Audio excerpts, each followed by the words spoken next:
I'm a Cold War kid, always have been.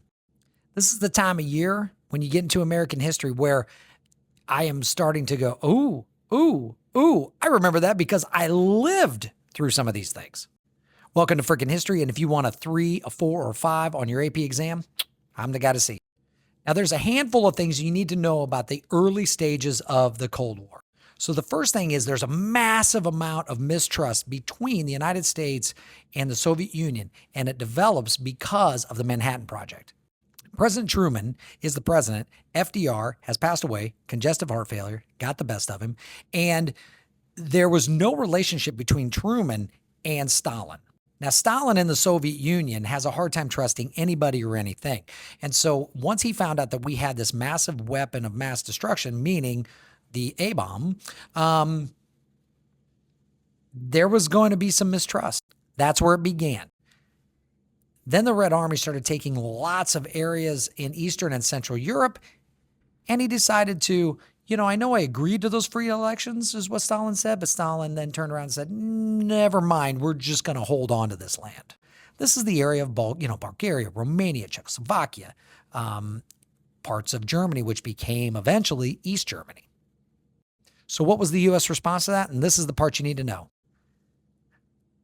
The Truman Doctrine, know that. And what that is, that basically lays out the containment policy against the spread of communism. Think of it like a Tupperware, all right? And you've got soup that you're taking to work or school, and what you need to do is you're like, I don't want that to spill all over my car or all over my lunchbox or all over my bag. I've got to contain it. So let's put that lid on tight so it can slosh around on the inside, but it's not going to spill over and get everywhere. That's the way you need to think about the Cold War with the U.S. policy. It's the containment policy. Now, Truman's doctrine had to do with Greece and Turkey. Those two countries were being influenced to become communist countries at that time during the late 1940s. And so Truman asked Congress for $300 million.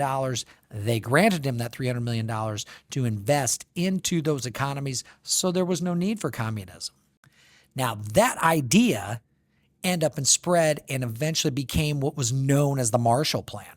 The Marshall Plan was a plan that was investing money by the United States into these countries like Germany, Italy, and the Western European countries to become capitalistic, good trade partners and to rebuild their societies. So remember, mistrust between the U.S. and the USSR. Then you have the Truman Doctrine, which was the containment policy. And then you have the Marshall Plan, investing money into Europe to rebuild it and to do exactly the opposite of what the U.S. did after World War I. And now you know your freaking history. Peace.